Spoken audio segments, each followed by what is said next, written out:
Bonjour and welcome! Today we will learn how to say the name of this chocolate frosted oblong pastry filled with delicious whipped cream or custard.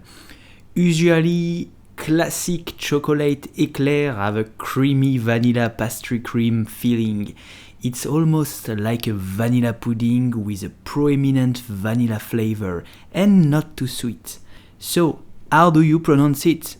You will simply say éclair, éclair, éclair au chocolat, chocolate éclair, éclair à la vanille, vanilla éclair. Did you know that French are crazy with éclair? They love éclair in all the different flavor, and it's also one of my favorite dessert personally. I hope you enjoyed this video as much as eating a delicious chocolate éclair. If you like, please do subscribe and like this video, and if you want to watch more video, click just right there. I wish you a good day.